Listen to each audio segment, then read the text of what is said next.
Bueno, habíamos quedado la vez pasada en la vagina y los problemas que nos presentaba o que nos podía presentar, el, los problemas que se podían presentar y su estructura y su función. Sobre la vagina, llegamos al cuello uterino o cervix.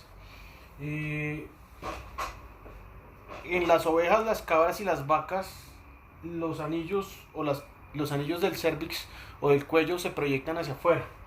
Y al proyectarse hacia afuera forman alrededor de esa proyección del primer anillo un falso saco que se llama fornix.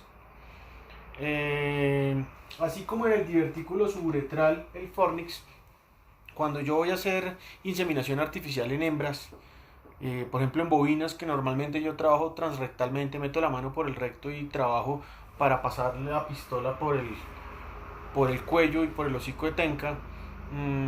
Esta es una técnica que hay que aprenderla y que no es de fuerza.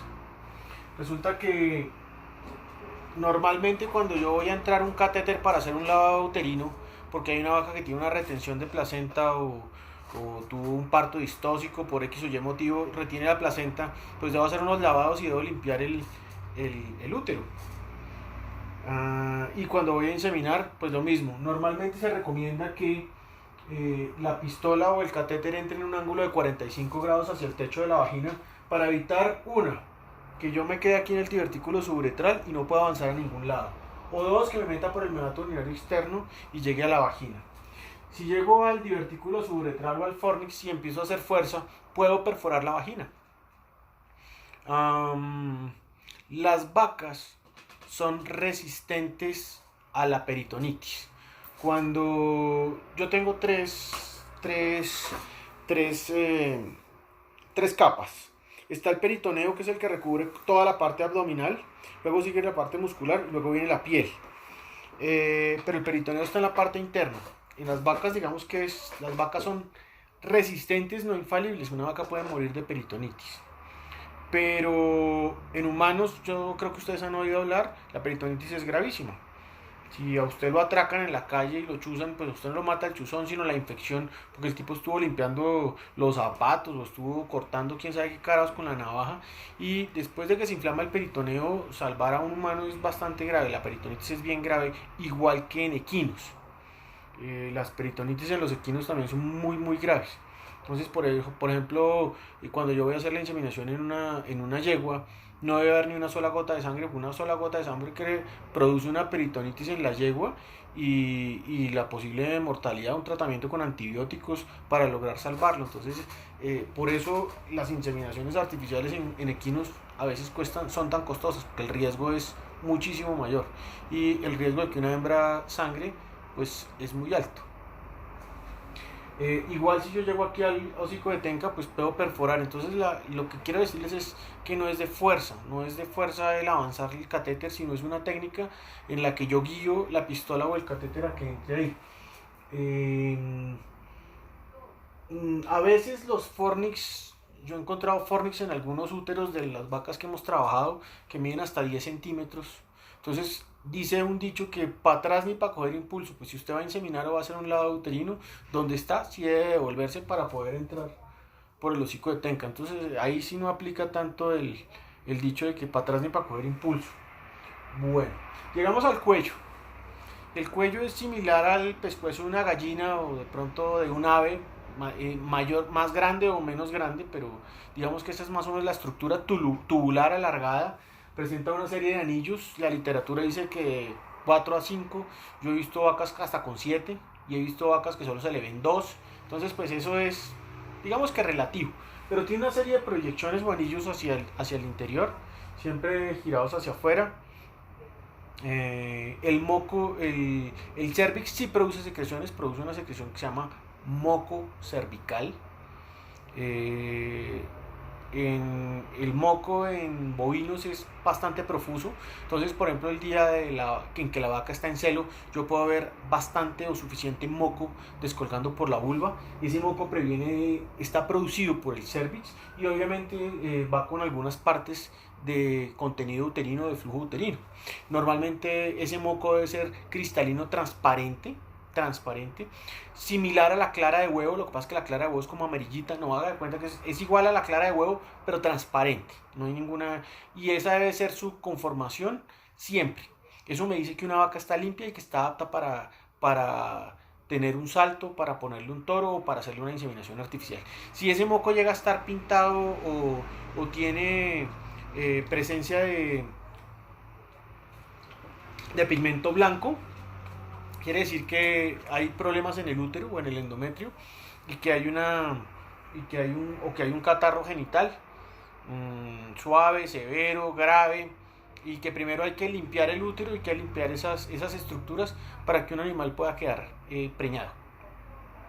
Entonces, este sí produce moco durante el celo, lo alcanzamos a ver, las ovejas y las cabras también lo producen, las cerdas también lo producen, la yegua también lo producen, no son tan profusos como en la vaca, pero producen moco cervical. Ese moco cervical se gelatiniza y se solidifica en el momento en que el animal no está en celo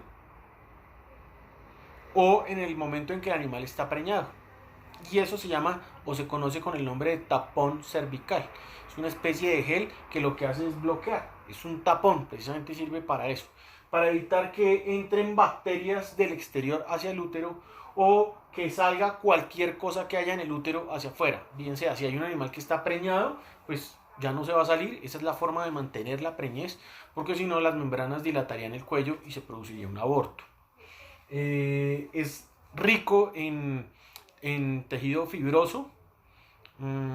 Ya les dije, es más o menos como el pescuezo de una gallina, es tubular, alargado, tiene una consistencia bastante diferente a la vagina de los cuernos uterinos, es la separación anatómica entre los cuernos uterinos y la vagina, es perfectamente móvil, yo lo puedo mover hacia izquierda, hacia derecha, hacia adelante, hacia atrás, lo puedo retraer, yo lo puedo hacer yo que estoy haciendo el manejo transrectal y estoy cogiendo el cuello, la vaca no lo puede mover.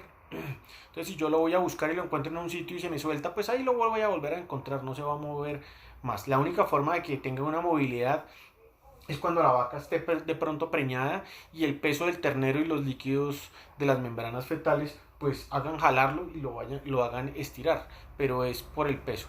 Pero normalmente vuelve a su estado normal, digamos que en el sitio normal. Normalmente en una novilla puede tener el tamaño de un dedo, más o menos del dedo corazón, puede ser un poquito más grande, pero obviamente después de que la vaca pare, pues el cuello cambia su forma. Algunos cuellos son muy sencillos y después del parto cambian completamente su anatomía, aumentan de tamaño, en algunas vacas puede ser hasta de este tamaño. Entonces, pues lo importante es que sepan que es una estructura dura, tubular, alargada, algunas veces en forma de trompo, pero es lo único que tiene esa estructura, digamos que en la zona de la cavidad peritoneal, de la cavidad de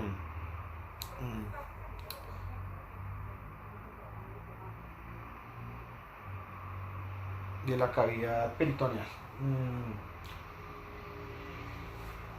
Ese Bueno, ya dijimos las funciones del cuello. La inflamación del cuello se denomina o se conoce como cervicitis. Se me ha olvidado contarles la vez pasada en la vagina la inflamación. Todo lo que termine en itis significa inflamación. Entonces de pronto por algún tipo de congestión o por algún parásito, por alguna irritación se puede producir una vaginitis.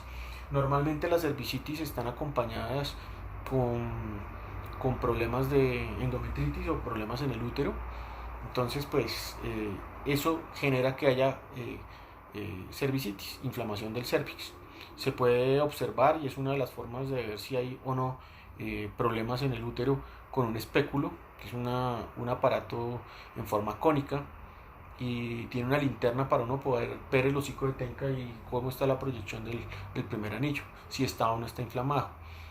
Algunos espéculos traen una abertura, son en fibra de vidrio y normalmente uno al final lo gira y lo saca para determinar si hay moco, si hay presencia de algún moco blanquecino, determinando que pueda haber un catarro genital o una endometritis en el útero. ¿Qué más les digo de esto? Así Nada. Continuamos ya con el útero. El útero posee 3 capas.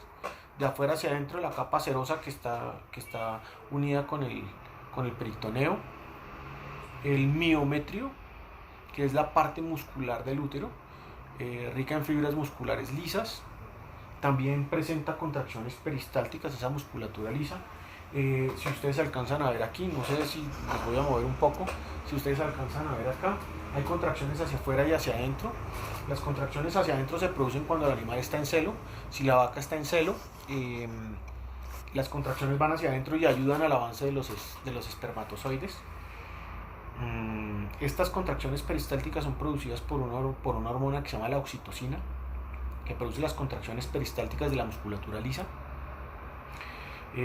Esto lo que me va a indicar es que cuando yo voy a hacer una inseminación de una vaca, debo llevarla tranquila al sitio donde la voy a inseminar. Como los animales, la gran mayoría de animales que tenemos nosotros son gregarios, las ovejas, las cabras, las vacas son gregarios, pues la idea es bueno, o sería bueno, llevarlas en grupo. Si usted va a llevar una vaca a inseminar, pues llévese 3 vacas o 4 vacas, lleva la que va a inseminar y 3 vacas más, mientras ella está acompañada de sus compañeros, ahí dice, aquí no hay nada.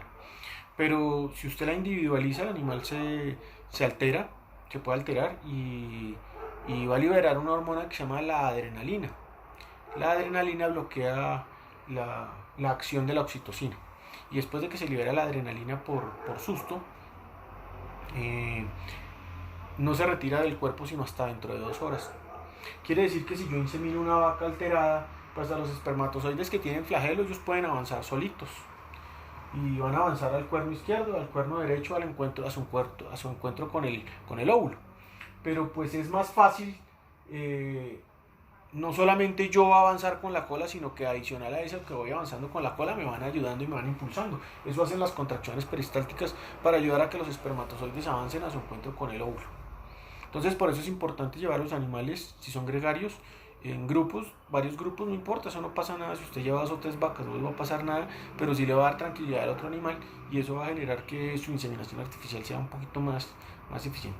Y las contracciones peristálticas en el sentido hacia afuera es cuando la vaca o la hembra va a parir, se producen esas contracciones peristálticas lo que hacen es presionar las membranas y el feto para que se dilate el cuello y pueda haber un nacimiento. Entonces, digamos que esa es la función de la musculatura lisa del miometrio. Y la parte interna se llama el endometrio. El endometrio es la parte más vascularizada del útero, cambia por completo de la vagina al útero, es bastante vascularizada. Ese endometrio tiene 3 funciones. Una es la de albergar la cría durante todo el tiempo de la gestación. Si es en vacas estamos hablando de 9 meses. Para nosotros que somos técnicos, entonces estamos hablando de 282 días, 15 días más, 15 días menos. En ovejas y en cabras son 5 meses, para nosotros que somos técnicos 150 días, 5 días más, 5 días menos. Para cerdas 3 meses, 3 semanas, 3 días, son 114 días, 5 días más, 5 días menos, para nosotros que somos técnicos. Para conejas 30 días, 2 días más, 2 días menos. Entonces, y para equinos 11 meses. Lo que quiero decir con esto es que esa es la función. El útero es la casa del ternero de nosotros que somos los mamíferos. Ahí vamos a estar, nos vamos a nutrir durante mucho tiempo. Segunda función del endometrio. Tiene una función endocrina. Produce hormonas que tienen que ver con la reproducción. Entonces, una es la casa del ternero. 2, tiene una función endocrina porque produce hormonas, libera hormonas que van a controlar o van a cumplir funciones en el ciclo estral. Y 3, produce una sustancia denominada o llamada leche uterina. La leche uterina es simplemente una sustancia nutritiva que ayuda o alimenta al embrión. El embrión es la unión del óvulo y el espermatozoide, ¿sí? Forman un embrión Este embrión se demora en salir del oviducto más o menos de 5 a 6 días, 4 días en biología. Eso es lo que nos dice la literatura en biología. Nosotros no sabemos, en una vaca se puede liberar en 3 días, en otra en 5 días. El caso es que se libera entre 5 y 6 días después del oviducto y es posible que ya la nutrición que hay dentro del huevo se haya agotado, y como se ha agotado, el embrión necesita nutrientes. Esa es la función del útero, produciendo leche uterina para que ese embrión por ósmosis se alimente de esos nutrientes mientras este se pega a la pared del útero. ¿Listo? Digamos que esas son las 3 funciones que cumple el útero. El útero. En ovejas, vacas, cabras y cerdas, y conejas y yeguas son bicornuales, presentan 2 cuernos. En la yegua los cuernos van hacia arriba. En las cerdas son mucho más largos porque es multípara, presenta gran cantidad de crías en el útero, no solamente pare una como las ovejas y las cabras y las vacas. En ovejas y en cabras usted puede ver algo más de gemelos y mellizos o hasta trillizos, pero no es normal, normalmente se considera que son animales de una sola cría. Entonces pues son bicornuales, tienen forma de cuernos, un cuerno derecho, un cuerno izquierdo. Se divide, normalmente el cuerpo uterino es muy corto, solamente mide de 2 a 3 centímetros y es el sitio de unión que hay entre los 2 cuernos. Esto en ovejas, vacas, cabras y yeguas. En la coneja no presenta eso porque el cuello de la coneja es bipartito. Entonces desde el cuello se divide y sale el cuerno derecho y el cuerno izquierdo. Quiere decir que los cuernos no están unidos.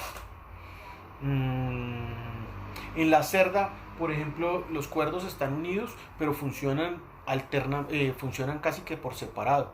Si una cerda llega a ovular de un solo ovario, del ovario derecho, y en el ovario izquierdo no hay implantación de embriones, ella asume que ahí no hay preñez y el útero produce esas hormonas que les dije que producían su función endocrina y acaba con la preñez y salen los otros embriones o se absorben los otros embriones que se estaban pegando en los cuernos uterinos. Tienen que salir y deben ser implantadas las crías en los 2 cuernos. Si no, pues pero ella, porque es multípara, funciona diferente.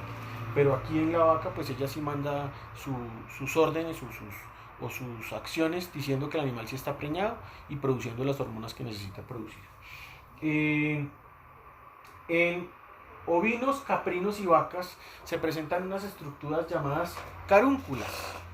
Las carúnculas son como unas lentejitas y están más o menos en número más o menos de 100 en el útero, y es el punto de unión de la placenta con el útero. Por ahí se empiezan a formar las venitas que van a ir al cordón umbilical, que van a alimentar a la cría.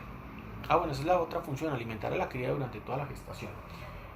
Entonces digamos que esta sería la placentación cotiledonaria. Hay otra placentación que se llama la placentación difusa. La placentación difusa se hace por microvellosidades. Ahorita hacemos unos dibujos de eso. Se genera por microvellosidades y esas microvellosidades lo que hacen es unirse con el útero o con el endometrio, y de ahí se van formando todas las venitas que van a llevar la sangre al cordón umbilical para alimentar la cría. Entonces digamos que ya entendemos algo, que hay 2 placentaciones, 2 tipos de placentaciones. Ahorita miramos eso y cuál es el problema que se presenta por este tipo de placentación. Guardamos para un siguiente video.